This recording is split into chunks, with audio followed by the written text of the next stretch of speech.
Hi hello and ನಮಸ್ತೆ.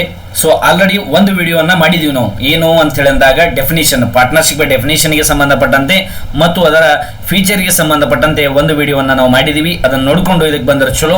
Okay, so partnership deed 2 ಮಾರ್ಕ್ಸಿಗೆ ಕೇಳುವಂತಹ ಪ್ರಶ್ನೆ. ಸೊ ನೋಡ್ರಿ, ನೀವು ಪಾಲುದಾರಿಕೆ ಸಂಸ್ಥೆಯನ್ನು ಪ್ರಾರಂಭ ಮಾಡ್ಯಾರ ಅಂತ ಹೇಳಿದಾಗ ನಾವು ಅಗ್ರಿಮೆಂಟ್ ಅನ್ನುವಂಥ ಒಂದು ಪಾಯಿಂಟ್ ಅನ್ನು ಓದಿದ್ದೀವಿ. ಹೌದಾ, ಅಗ್ರಿಮೆಂಟ್ ಅನ್ನುವಂಥ point.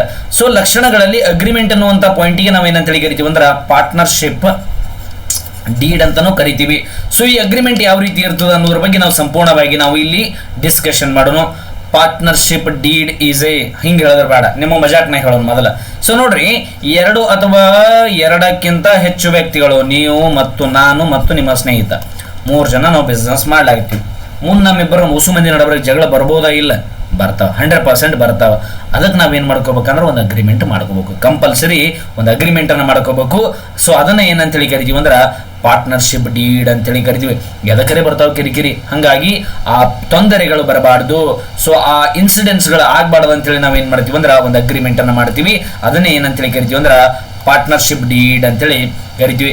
Partnership deed is A oral and return agreement among partners. ಅಂದ್ರೆ ಪಾರ್ಟ್ನರ್ಶಿಪ್ ಅನ್ನೋದು ಅನ್ಕೊಂಡದಾದ್ರೂ ಅಗ್ರಿಮೆಂಟ್ ಆಗಿರ್ಬೋದು, ಬರ್ದಿದ್ದಾದ್ರೂ ಅಗ್ರಿಮೆಂಟ್ ಆಗಿರ್ಬೋದು. ಅಮಂಗ್ ಪಾರ್ಟ್ನರ್ಸ್, ಅಮಂಗ್ ಎನ್ನುವಂತಹ ಪದ ಯೂಸ್ ಯಾಕೆ ಮಾಡೀನಂದ್ರೆ ಇಲ್ಲಿ 2 ಅಥವಾ 2ಕ್ಕಿಂತ ಜಾಸ್ತಿ ವ್ಯಕ್ತಿಗಳಿರೋದ್ರಿಂದ ಅಮಂಗ್ ಎನ್ನುವಂತಹ ಪದವನ್ನು ನಾನು ಯೂಸ್ ಮಾಡ್ತೀನಿ. ಬಿಟ್ವೀನ್ ಅಂದ್ರೆ ಇಬ್ಬರ ಮಧ್ಯದಲ್ಲಿ, ಅಮಂಗ್ ಅಂದ್ರೆ ಎಲ್ಲರ ಮಧ್ಯದಲ್ಲಿ. ಹಾಗಾಗಿ partnership deed is oral and return agreement among all partners. ಅಷ್ಟೇ ಅಲ್ಲ, ಸೈನ್ಡ್ ಬೈ ಆಲ್ ಪಾರ್ಟ್ನರ್ಸ್. ಎಲ್ಲರೂ ಏನ್ ಮಾಡ್ಬೇಕಂತೇಳಿ ಅಂದಾಗ ಸಹಿಯನ್ನ ಮಾಡಿರ್ಬೇಕು. ಹೌದಾ, ಎಲ್ಲರೂ ಅಲ್ಲಿ ಸಿಗ್ನೇಚರ್ ಅನ್ನ ಮಾಡಿರ್ಬೇಕು. ಯಾಕೆ ಸಿಗ್ನೇಚರ್ ಅನ್ನ ಮಾಡ್ಬೇಕಂತೇಳಿ ಅಂದಾಗ ಆ ಪಾಲುದಾರಿಕೆ ಒಪ್ಪಂದ, ಈ ರೀತಿ ಪಾಲುದಾರಿಕೆ ಒಪ್ಪಂದ ಪತ್ರ ಇರ್ತದ, ಇದಕ್ಕ ಎಲ್ಲಾ ಪಾಲುದಾರರು ಸಹಿ ಮಾಡ್ಬೇಕು. ಎಲ್ಲಾ ಪಾಲುದಾರರು ಸಹಿ ಮಾಡಬೇಕು. ಯಾಕೆ ಸಹಿ ಮಾಡಬೇಕು ಅಂತೇಳಿ ಅಂದಾಗ ಇಲ್ಲಿ ಸಂಪೂರ್ಣವಾಗಿ it includes rules and regulations of a partnership. Complete ಆಗಿರುವಂತ ಆ ಪಾಲುದಾರಿಕೆ ಸಂಸ್ಥೆಯಲ್ಲಿ ಬರುವಂತಹ ಎಲ್ಲಾ ರೂಲ್ಸ್ ಮತ್ತು ರೆಗ್ಯುಲೇಷನ್ಸ್ ಗಳನ್ನ ನಾವೇನ್ ಮಾಡಿರ್ತೀವಿ ಅಂದ್ರ ಇಲ್ಲಿ ಬರೆದಿರ್ತೀವಿ. ಹಾಗಾಗಿ ಪಾರ್ಟ್ನರ್ಶಿಪ್ ಡೀಡ್ ಅನ್ನ ಎಲ್ಲಾ ಪಾಲುದಾರರು ಏನ್ ಮಾಡಿರ್ತಾರ ಅಂದ್ರ ಸಹಿ ಮಾಡಿರ್ತಾರ ಅಂತ ಹೇಳಿ ನಾವು ನೋಡ್ತೀವಿ. ಪಾರ್ಟ್ನರ್ಶಿಪ್ ಡೀಡ್ ಅಲ್ಲಿ ಒಂದು ಓರಲ್ ಅಂದ್ರ ಅನ್ಕೊಂಡಿದ್ದು ಮಾಡೋಣ ಅಂತ ಹೇಳಿ, ರಿಟರ್ನ್ ಅಂದ್ರೆ ಏನು, ಬರ್ದಿದ್ದು. ಸೊ ಬರ್ದಿದ್ರೆ ಏನೇನು ಬರಿತೀವಿ ಅಂದ್ರ ನಾವು ಕಂಟೆಂಟ್ಸ್ ಗಳನ್ನ ಬರಿತೀವಿ. ಸೊ ಪಾರ್ಟ್ನರ್ಶಿಪ್ ಡೀಡ್ ಬಗ್ಗೆ ಬರಿತೀವಿ, ಅವೆಲ್ಲ ಮುಂದೆ ನಾವು ಡಿಸ್ಕಷನ್ ಮಾಡೋಣ. ಸೊ ಪಾರ್ಟ್ನರ್ಶಿಪ್ ಡೀಡ್, ಹೌದಾ, partnership comes into existence with a result of agreement among the all partners. ಪಾಲುದಾರಿಕೆ ಎನ್ನುವುದು ಯಾವಾಗ ನಮಗ ಎಕ್ಸಿಸ್ಟಿಂಗ್ ಬರ್ತದಲ್ಲ, ಯಾವಾಗ ಬರ್ತದ ಅಂತ ಹೇಳಿದಾಗ ನಾವೆಲ್ಲರೂ ಅಗ್ರಿಮೆಂಟ್ ಮಾಡ್ಕೋತೀವಲ್ರಿ. ಅಗ್ರಿಮೆಂಟ್ ಮಾಡ್ಕೊಂಡು ನಾವೆಲ್ಲರೂ ಸೈನ್ ಮಾಡಿದಂತಹ ಸಂದರ್ಭದಲ್ಲಿ ಏನಾಗ್ತದಂದ್ರೆ ಅದು ಪಾಲುದಾರಿಕೆ ಅಸ್ತಿತ್ವಕ್ಕೆ ಬರ್ತದ. ಸೊ ನಾವು ಮಾಡುವಂತ ಅಗ್ರಿಮೆಂಟ್ ಆಗಿರ್ಬೋದು, ಓರಲ್ ಆದ್ರೂ ಆಗಿರ್ಬೋದು, ರಿಟರ್ನ್ ಆಗಿರ್ಬೋದು. ಓರಲ್ ಮೀನ್ಸ್ ಅನ್ಕೊಂಡಿದ್ದು, ರಿಟರ್ನ್ ಮೀನ್ಸ್ ಬರ್ದಿದ್ದು. So does not require agreement must be a written. ಅಂದ್ರೆ ರಿಟರ್ನ್ ಏನು ಇರ್ಬೇಕಂತಿಲ್ಲ, ಬಟ್ ರಿಟರ್ನ್ ಇದ್ರೆ ಬಹಳ ಚಲೋ ಅಂತ ಹೇಳಿ ನಾವು ನೋಡ್ತೀವಿ ಮುಂದೆ. ಸೊ ಇಲ್ಲಿ ಅಗ್ರಿಮೆಂಟ್ ಅನ್ನ ನಾವು ಮಾಡ್ಕೊಂಡಿವಿ. ಈ ಅಗ್ರಿಮೆಂಟ್ ಅನ್ನ ನಾವು ಅಲ್ಟರ್ ಮಾಡಬಹುದು ಏನು ಅಂತ ಹೇಳಿ ಅಂದಾಗ, ಸೊ ನಮಗ ಡೀಡ್ ಅಂದ್ರೆ ಗೊತ್ತಾಯ್ತು. ಡೀಡ್ ಅಂದ್ರೆ ಏನು, 3 ಜನ, ಹೌದಾ.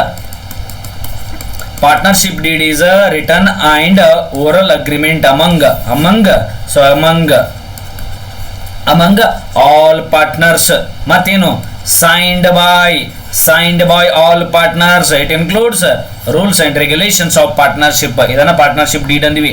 ಇದನ್ನ ಎಡಿಟ್ ಮಾಡ್ಲಿಕ್ಕೆ ಬರ್ತದೆ ಏನೋ ಅಂತ ಹೇಳಿ ನಿಮ್ಮ ಪ್ರಶ್ನೆ ಕೇಳ್ತಾರ. That means partnership deed can be altered or not. ನೋಡ್ರಿ, ಏನಾಗ್ತಂದ್ರ the clauses of partnership deed can be altered ಅಂದ್ರೆ ಇದನ್ನ ಎಡಿಟ್ ಮಾಡಬಹುದು with a consent of all partners. Here ಎಲ್ಲಾ ಪಾಲುದಾರರ ಒಪ್ಪಿಗೆ ಮೇರೆಗೆ ನೀವು ಮಾಡಿಕೊಂಡ ಒಪ್ಪಂದವನ್ನ ನೀವೇನ್ ಮಾಡಬಹುದು ಅಂದ್ರ ಎಡಿಟ್ ಮಾಡಬಹುದು ಅಥವಾ ಮರು ಒಪ್ಪಂದವನ್ನ ನೀವು ಮಾಡಿಕೊಳ್ಬಹುದು. ಪ್ರೊವಿಷನ್ ಅದ. ಎದರ ಪ್ರಕಾರ ಪ್ರೊವಿಷನ್ ಅದಂದ್ರ the deed should be properly drafted and prepared as per provision of stamp act. Stamp act ಪ್ರಕಾರ ನಾವೇನ್ ಮಾಡ್ಬೇಕಂದ್ರೆ ರೆಡಿ ಮಾಡ್ಕೊಂಡು ನಾವೇನ್ ಮಾಡ್ಬೋದು ಅಂದ್ರ ಅದನ್ನ ಎಡಿಟ್ ಮಾಡಬಹುದು ಅಥವಾ ಅದನ್ನ ಅಲ್ಟರ್ ಮಾಡಬಹುದು ಅಂತೇಳಿ ಹೇಳ್ತಾರ. ಸೊ ನೀವು ಆಸ್ ಪರ್ ಪಾರ್ಟ್ನರ್ಶಿಪ್ ಆಕ್ಟ್ ಪ್ರಕಾರ ನೀವು ಅಗ್ರಿಮೆಂಟ್ ಅನ್ನು ಮಾಡ್ಕೋಬೇಕು. ಆದ್ರೆ ಎಡಿಟ್ ಮಾಡ್ಬೇಕಂದ್ರೆ ಪ್ರಾಪರ್ ಆಗಿ ನಿಮ್ಮೆಲ್ಲರ ಒಪ್ಪಿಗೆ ಮೇರೆಗೆ ನಿಮ್ಗೆ ಎಲ್ಲರಿಗೂ ಒಪ್ಪಿಗೆ ಇದ್ರೆ ನೀವು ಅದನ್ನ ಎಡಿಟ್ ಮಾಡಬಹುದು. ಸೊ ಅದ್ರಾಗ ಏನು ಬರಿತೀವಿ ಅಂತ ಹೇಳಿದಾಗ ಏನು ಬೇಕಾದ ಬರ್ರಿ, ನಿಮ್ಮ ಮನಸ್ಸ ಏನು ಬೇಕಾದ ಬರ್ರಿ, ಏನು ಬೇಕಾದ ಬರೆದ್ರು ಕರೆಕ್ಟ್. 2 ಮಾರ್ಕ್ಸಿಗೆ ನಿಮಗೆ ಪ್ರಶ್ನೆ ಬರ್ತದೆ. ಏನು ಬರಿತೀರಿ? ಹೌದಾ, ನೀವೆಲ್ಲರೂ ಕೂತು ವಿಚಾರ ಮಾಡ್ತೀರಿ. ಮೊದಲು ನೀವೇನು ಮಾಡಬೇಕು, ನಿಮ್ಮ ಹೆಸರು, ನಿಮ್ಮೆಲ್ಲರ ಅಡ್ರೆಸ್ಗಳ ಬರೀಬೇಕು. Name and address of the firm ಅಂದ್ರೆ ಸಂಸ್ಥೆಗೆ ಹೆಸರು ಏನು ಇಡಬೇಕು, ಏನು ಇಡಬೇಕು ಅಂತ ಹೇಳಿದಾಗ ABC ಕಂಪನಿ ಲಿಮಿಟೆಡ್ ಅಥವಾ ABC ಪಾಲುದಾರಿಕೆ ಸಂಸ್ಥೆ ಅಂತ ಇಡಬೇಕೇನು, XYZ ಇರಬೇಕೇನು, ದುರ್ಗಪ್ಪ ಅಂತ ಹೇಳಿಡ್ಬೇಕು. ಕನ್ನಡದಾಗ ಬರ್ತಾನೆ ನೋಡ್ರಿ, ಕನ್ನಡ ಸಬ್ಜೆಕ್ಟ್ನ ದುರ್ಗಪ್ಪ ಎನ್ನುವಂಥ ವ್ಯಕ್ತಿ ಬರ್ತಾನೆ. ಸೊ ಅವನ ಹೆಸರು ಇಡಬೇಕೇನು, ಏನು ಇಡಬೇಕು ಅನ್ನೋದನ್ನ ನೀವು ನೇಮ್ ಡಿಸೈಡ್ ಮಾಡ್ತೀರಿ. ಎಲ್ಲಿ ಅಡ್ರೆಸ್ ಎಲ್ಲಿ ಇಡಬೇಕು ಅನ್ನೋದನ್ನ ನೀವು ಡಿಸೈಡ್ ಮಾಡ್ತೀರಿ. ನೆಕ್ಸ್ಟ್ ಎರಡನೇದಾಗಿ ಏನು ಬರೀಬೇಕಾದ್ರಾಗ ಅಂದ್ರೆ name and address of the all partner. ಇವ್ರು ಬರೀಬೇಕು ನೋಡ್ರಿ, 2 ಮಾರ್ಕ್ಸಿಗೆ ಇದು ಕೇಳ್ತಾರೆ, ವರ್ಷ ಕೇಳ್ತಾರೆ.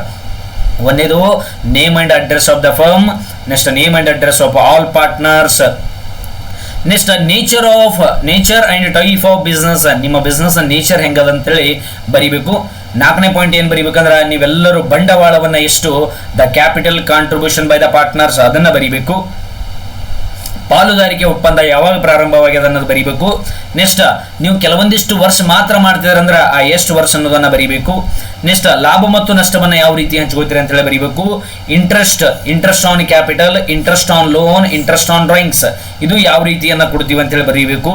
Next modes of auditor, salary, commission, next ಎಲ್ಲವನ್ನ ನಿಮಗೆ ಏನೇನು ಬರೀಬೇಕನ್ನಿಸ್ತ ಎಲ್ಲವನ್ನ ಬರೀಬೇಕು.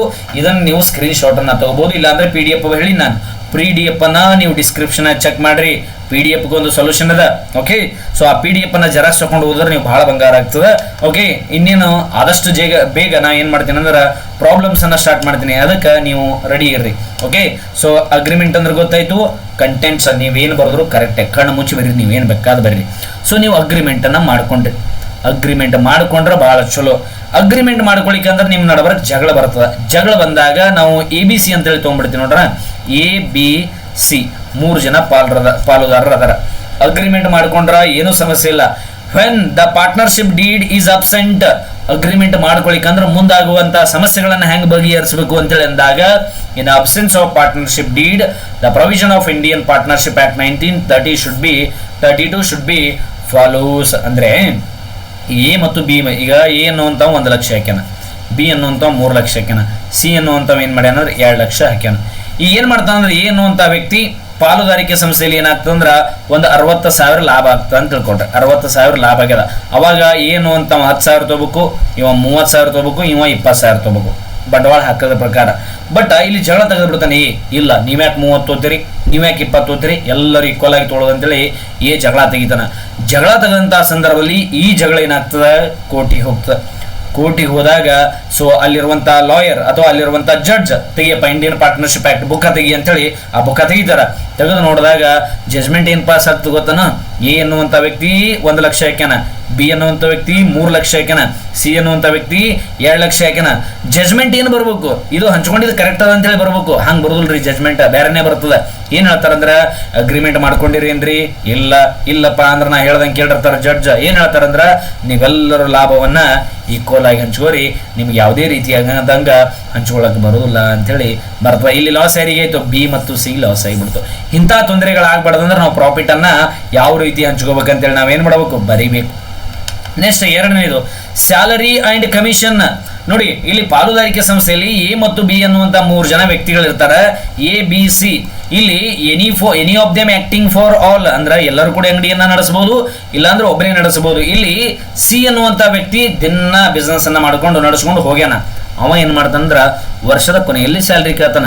ಇಲ್ಲಿ ಜಗಳ ಗಂಟೆ ಯಾರು, ಎ ಏನ್ ಮಾಡ್ತಾನ, ಸ್ಯಾಲ್ರಿ ಹಾಕಲೇ ನಿನಗತ್ತಾನ ಎ, ಹೌದಾ, ಸ್ಯಾಲ್ರಿ ಹಾಕಲೇ ಅಂತ ಹೇಳಿ ಅಂದಾಗ ಮತ್ತೆ ಈ ಕೇಸ್ ಕೋರ್ಟಿಗೆ ಹೋಗ್ತದ. ಮತ್ತೆ ಹೇಳ್ತಾರ ನೀವು ಅಗ್ರಿಮೆಂಟ್ ಮಾಡ್ಕೊಂಡ್ರಿ ಅಂತೇಳಿ ಪ್ರಶ್ನೆ ಕೇಳ್ತಾರ, ಇವರು ಇಲ್ಲ ಅಂತೇಳಿ ಹೇಳ್ತಾರ. ಅವಾಗ ಜಡ್ಜ್ ಏನ್ ಹೇಳ್ತಾರ ಅಂದ್ರೆ salary is not provided, salary ಇಲ್ರಿ ಏನೂ ಕೊಡೋದಿಲ್ಲ, ಅಗ್ರಿಮೆಂಟ್ ಮಾಡ್ಕೊಂಡ್ರೆ ಸ್ಯಾಲ್ರಿ ಸಿಗ್ತಿತ್ತು, ಅಗ್ರಿಮೆಂಟ್ ಮಾಡ್ಕೊಳ್ಳಿಲ್ಲ ಅಂದ್ರೆ ನಾ ಹೇಳ್ದಂಗೆ ಕೇಳ್ರಿ ಅಂತ ಕಳಿಸ್ಬಿಡ್ತಾರೆ. ನೆಕ್ಸ್ಟ್ ಇಂಟ್ರೆಸ್ಟ್ ಆನ್ ಕ್ಯಾಪಿಟಲ್, ಬಂಡವಾಳದ ಮೇಲೆ ಬಡ್ಡಿ. ಸೊ ಇವ್ರು 1 ಲಕ್ಷ ಹಾಕ್ಯಾರ, ಹೌದಾ, 1 ಲಕ್ಷ ಹಾಕ್ಯಾರ, ಇವ್ರು 3 ಲಕ್ಷ ಹಾಕ್ಯಾರ, 2 ಲಕ್ಷ ಹಾಕ್ಯಾರ. ಮತ್ತೇನ್ ಮಾಡ್ತಾನ ಅಂದ್ರೆ ಬಿ ಅನ್ನುವಂತ ವ್ಯಕ್ತಿ ಇಂಟ್ರೆಸ್ಟ್ ಆನ್ ಕ್ಯಾಪಿಟಲ್ ಕೇಳ್ತಾನ. ಜಗಳ ತೆಗೆಯರು ಏ ಕೊಡೋದಿಲ್ಲ ಅವತ್ತನವ, ಯಾಕೆ 1 ಲಕ್ಷ ಹಾಕಿ ನಿಕಂಬ ಬರ್ತದೆ. ಆ ಸಮಯದಲ್ಲಿ ಮತ್ತೆ ಕೋರ್ಟಿಗೆ ಹೋಗ್ತಾರೆ. ಹೋದಾಗ ಕೇಸ್ ಯಾರಂತೆ ಆಗ್ತಂದ್ರ ಮತ್ತ ಏನಂತೇನೆ ಆಗ್ತದೆ, ಯಾಕ ಅಗ್ರಿಮೆಂಟ್ ಮಾಡ್ಕೊಂಡಿರೇನು, ಇಲ್ಲ ಅಗ್ರಿಮೆಂಟ್ ಮಾಡ್ಕೊಂಡಿಲ್ಲ ಅಂದ್ರೆ ನಾನು ಹೇಳ್ದಂಗೆ ಕೇಳ್ರಿ, ಹಾಗಾಗಿ ನಿಮ್ಗೆ ಯಾವುದೇ ರೀತಿಯಾದಂಥ ಇಂಟ್ರೆಸ್ಟ್ ಆನ್ ಕ್ಯಾಪಿಟಲ್ ಸಿಗುವುದಿಲ್ಲ ಅಂತೇಳಿ ಹೇಳ್ತಾರ. ನೆಕ್ಸ್ಟ್ ಇಂಟ್ರೆಸ್ಟ್ ಆನ್ ಡ್ರಾಯಿಂಗ್ಸ್, ಇದ್ರ ಮೇಲೆ 6 ಮಾರ್ಕ್ಸ್ ಪ್ರಶ್ನೆ ಬರ್ತದೆ. ನೆಕ್ಸ್ಟ್ ಇನ್ನೊಂದು ವಿಡಿಯೋ ಆದ ಬಳಿಕ ಚಾಲೂನೇ problems. Okay, so interest on drawings ಮೇಲೆ ನಿಮಗೆ ಪ್ರಶ್ನೆ ಬರ್ತದ. ಇಂಟ್ರೆಸ್ಟ್ ಡ್ರಾಯಿಂಗ್ ಅಂದ್ರೆ ಏನ್ ಗೊತ್ತನ್ರಿ, ಈ ಎ ಮತ್ತು ಬಿ ಮತ್ತು ಸಿ ಇಲ್ಲಿ 3 ಜನ ಪಾಲುದಾರರ ಅದರ. ಎ ಅನ್ನುವಂತ ವ್ಯಕ್ತಿ ABC 3 ಜನ ಪಾಲುದಾರರ ಅದರ. ಇದ್ರಾಗ ಏನ್ ಮಾಡ್ಯಾನ ಅಂದ್ರೆ ಎ ಅನ್ನುವಂತ ವ್ಯಕ್ತಿ ಪಾರ್ಟ್ನರ್ಶಿಪ್ ಒಂದು 50,000 ರೂಪಾಯಿ ತಕ್ಕೋಣ. So the amount withdrawn by the partner for his personal use, ಇದನ್ನ ನಾವು ಡ್ರಾಯಿಂಗ್ಸ್ ಅಂತೇಳಿ ಕರಿತೀವಿ.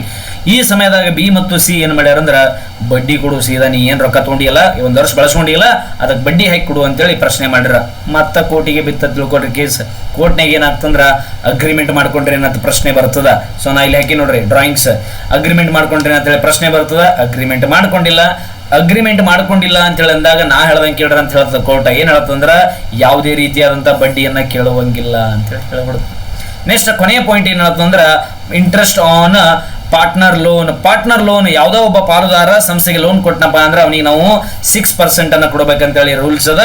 ನೆಕ್ಸ್ಟ್ ಅಡ್ಮಿಷನ್ ಆಫ್ ಪಾರ್ಟ್ನರ್ ಯಾವ ರೀತಿ ಆಗ್ಬೇಕಂತ ಹೇಳಿ ಅಂದಾಗ the new partner can be admitted only with consent of all partner. ಇಲ್ಲಿ ಇನ್ನೊಂದ್ಸಲ ಹೇಳ್ಬಿಡ್ತೀನಿ ನೋಡ್ರಿ, ABCD ಅನ್ನುವಂತ 4 ಜನ ಪಾಲುದಾರರ.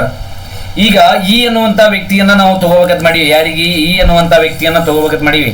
ಎಗೂ ಇಷ್ಟ, ಇದು ಬಿಗೂ ಇಷ್ಟ ಅದ, ಸಿಗೂ ಇಷ್ಟ ಅದ, ಹೌದಾ? ಡಿ ಇಲ್ಲ.